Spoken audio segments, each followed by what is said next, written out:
Bonjour les amis, bienvenue sur notre chaîne pour une nouvelle recette. Aujourd'hui, nous préparons un mijoté de bœuf aux tomates. Je vais vous expliquer, donc vous entendez sûrement que la cuisson a commencé. J'ai émincé un morceau de bœuf à braiser, donc un rôti tout simplement. Voilà, j'ai fait bien évidemment attention de ne pas me couper et j'ai utilisé la planche, bien sûr, bien sûr. J'ai également coupé et émincé 2 oignons et j'ai mis un petit peu d'huile d'olive dans la casserole pour commencer à faire rissoler gentiment mes morceaux de bœuf. Voilà, c'est ce qui est en train de se passer dans la casserole. Voilà, et je remue régulièrement. Voilà. Alors, je vais vous expliquer pourquoi j'ai choisi cette solution. En fait, pour moi, préparer un rôti, c'est pas compliqué, c'est pas le problème. Le mettre dans le plat, mettre au four, ça va. Le sortir du four avec mes gants très protecteurs qui couvrent aussi les avant-bras, c'est pas un souci non plus. Par contre, le souci pour moi, c'est après de le trancher quand il est chaud. Et ça, c'est vraiment quelque chose que je peux très difficilement faire. En plus, faire des belles tranches régulières, bien fines, c'est pas évident et je maîtrise pas du tout la trancheuse. Donc voilà. Alors, je préfère en fait faire un émincé. Et puis comme ça, je peux aussi justement ajouter des légumes dans ma sauce. Je trouve finalement que au goût, c'est plus intéressant à la limite qu'un rôti. La viande sera beaucoup plus moelleuse. Voilà. C'est la raison pour laquelle j'ai choisi cette solution. Et bien sûr que pour servir, eh ben c'est beaucoup plus facile parce que c'est déjà en morceaux. Ça pose aucun problème après pour servir sur assiette. Voilà, donc petite astuce que je vous explique. Voilà, donc ça a bien commencé à rôtir. Voilà, ça va plutôt bien. Et maintenant, ce que je vais pouvoir faire, c'est émincer des tomates. Voilà, j'en ai préparé 3 belles. Alors, j'ai mis donc 2 oignons. J'ai mis également 1 kg de viande, donc de viande de bœuf à braiser. Voilà. Et maintenant, j'ai 3 magnifiques tomates. Alors, la tomate, c'est très facile.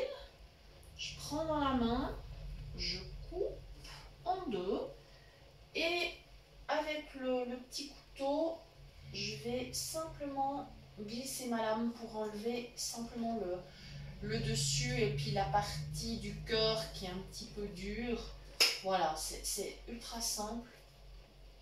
Et ensuite, je vais commencer à aller mettre mes tomates avec la viande. Donc, voilà, j'émince avec le couteau tranquillement, pas de souci.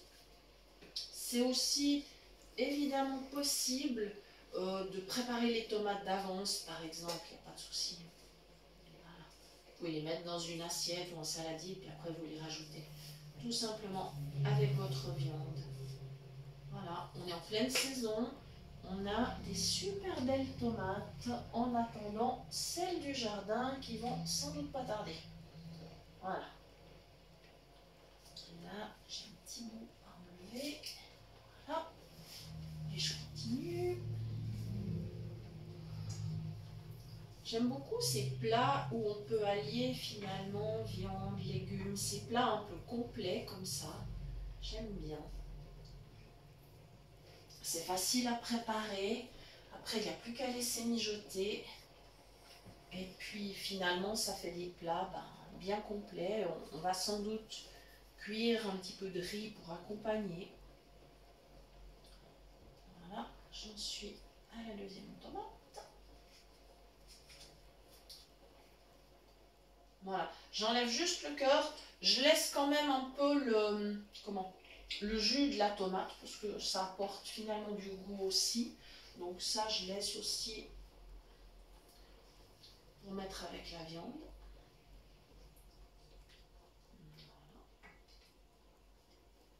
Voilà, elles sont bien mûres, donc c'est génial parce que elles seront bien fondantes. C'est ça qui va être super.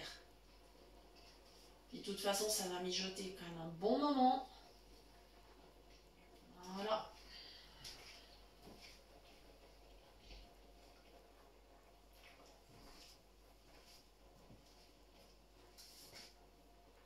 Et tout à l'heure, j'ajouterai aussi de la marjolaine. Voilà, donc à la maison, mon mari s'occupe du jardin et moi de mon petit jardin de plantes aromatiques qui sont dans des bacs parce que pour moi c'est beaucoup plus facile. Avant, quand je voyais encore un petit peu, j'allais aider mon mari dans le jardin. Et puis un beau jour, je m'étais dit, il travaillait encore à cette époque, je m'étais dit, oh, ben, je vais lui rendre service, je vais prendre la bêche et je vais aller enlever les mauvaises herbes. Mais quand il est rentré, je lui ai dit, t'as vu, j'ai bien travaillé, je t'ai avancé ton travail, j'ai été enlever les mauvaises herbes. Et il m'a répondu, oui, t'as bien bossé, t'as enlevé les carottes aussi. Voilà, les pauvres petites carottes qui demandaient qu'à pousser. Voilà, voilà. Mais maintenant, le jardin, c'est trop compliqué. Par contre, oui, quand c'est dans des bacs, pour les petites herbes aromatiques, ça va super bien. Donc, même si vous êtes en ville, ou si vous avez juste un petit balcon, ou même sur vos bords de fenêtres, c'est tout à fait possible de mettre des herbes aromatiques. C'est bien agréable. D'abord, vous les avez fraîches tout l'été, puis après, pour l'hiver, vous pouvez les sécher, ce qui vous permet de continuer à en mettre dans vos plats. Et puis avec certaines, vous pouvez faire des sirops, vous pouvez en mettre dans diverses préparations. Donc c'est assez sympa, je trouve. Puis ça, bon, on va dire ça pousse tout seul, quoi. Il faut juste bien sûr penser à arroser quand c'est sec, mais ça pousse tout seul. Voilà. Là, je vais ajouter ma marjolaine que j'ai été chercher. Voilà. Je vais mettre les petites feuilles. Ça va bien parfumer. Ça sera très bon. Voilà, la marjolaine, certaines variétés on appelle aussi origan. Je pense que vous le connaissez peut-être sous ce nom-là. Si vous ne savez pas à quoi ça correspond, l'origan, c'est quelque chose qu'on retrouve assez souvent sur des pizzas, dans les herbes à pizza en fait. C'est quelque chose qui ressort pas mal. Donc là, je pense que ça vous parle un petit peu plus, sûrement. Mon troisième petit brin, que je vais... Voilà. Par contre, je ne mets pas la brindille, parce qu'elle est assez épaisse, ça fait déjà comme une petite branche, donc je mets vraiment que les feuilles. Et voilà, ça y est. Maintenant, il faut que je mette un petit peu d'assaisonnement quand même. C'est bien de mettre des herbes, mais je dois quand même donner un petit peu de goût. C'est important. Voilà, donc je vais attraper une cuillère à café et je vais mettre 2 cuillères à café de bouillon de légumes. Voilà, donc si vous utilisez plutôt les bouillons cubes, pour cette quantité-là, vous pouvez en mettre 2.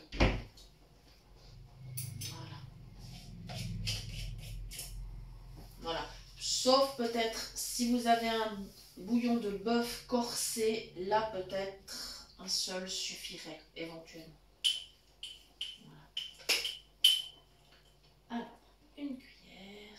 Toujours même astuce, je pose la main sur le rebord de la casserole et ensuite je tourne la cuillère à l'intérieur. Voilà. Bien évidemment, quand j'ai mis chauffer ma plaque, j'ai d'abord bien vérifié de positionner ma casserole et pour vérifier, j'ai passé juste les mains sur le haut de la casserole pour vérifier que j'étais bien au bon endroit, c'est-à-dire qu'il n'y avait pas de chaleur qui se dégageait autour. Voilà. Mes petites habitudes, vous vous souvenez, vous savez ce que c'est ça? Ouais, vous avez trouvé, c'est les baies de poivre. Voilà. Donc mes petites baies de poivre, comme toujours. Voilà.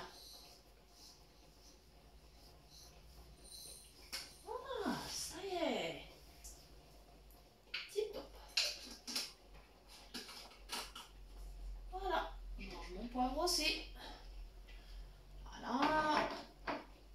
Maintenant, je vais tourner un peu tout ça. Voilà. Ah, il y a une belle quantité, hein, c'est bien. Mais de toute façon, ça va diminuer pendant la cuisson. Donc, il n'y a aucun souci à se faire. Voilà. Tout sera bien cuit tout à l'heure. Il faut bien laisser mijoter, hein, mais voilà. Il manque encore une petite chose. Je vais ajouter une petite goutte de vin. Ainsi, la sauce sera vraiment bien goûteuse. Voilà. Là, vous avez remarqué, ça commence à cuire pas mal fort. Je vais bien sûr baisser le feu, hein, c'est certain. Donc, voilà. Je pose ma bouteille sur le bord de la casserole et je peux verser.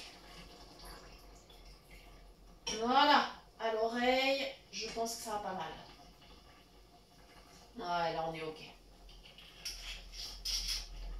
Voilà, et bien sûr, par contre, il faut vérifier régulièrement pendant la cuisson qu'il y a encore assez de liquide.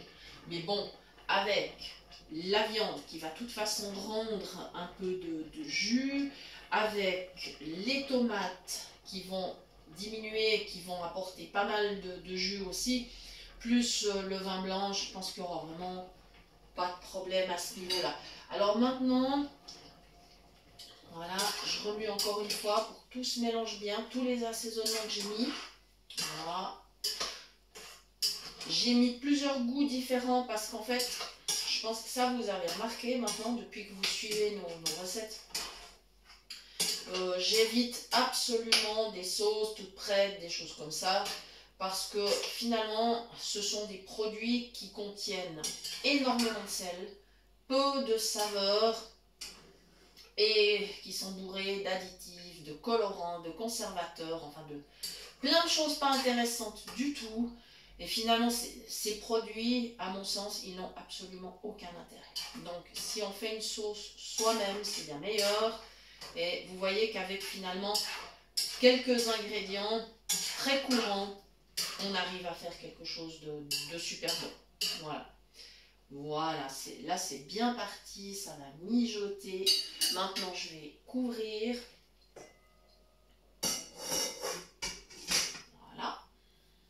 Je vais couvrir et je vais attendre simplement que mon couvercle soit chaud.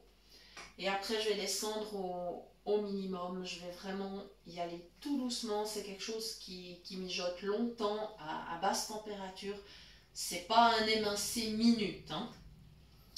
Voilà, donc mon couvercle, ouais, c'est bon, il est en train de chauffer là. Je vais enlever mes doigts, ça va venir trop chaud. Voilà, et cette fois, je peux diminuer le feu. Je vais même, voilà, ça y est. Voilà. Alors maintenant, ça va continuer à mijoter pendant, oh, je dirais bien 1 heure et quart, en tout cas. Ensuite, on ira goûter pour voir si c'est suffisamment cuit, si la viande est suffisamment moelleuse. Et si c'est pas le cas, on laissera encore un petit quart d'heure. Mais normalement, après, ça devrait être tout à fait ok. Voilà. Eh bien, nous vous souhaitons un bon dimanche. Nous vous remercions d'avoir suivi la vidéo. Et nous vous rappelons que vous pouvez nous écrire à l'adresse cuisinepratique en un seul mot et en minuscule @mail.ch cuisinepratique@mail.ch pour toute demande de recettes ou de suggestions ou si vous souhaitez recevoir les liens des prochaines vidéos. Voilà, nous vous souhaitons un très bon dimanche. Merci de nous avoir suivis et à très bientôt.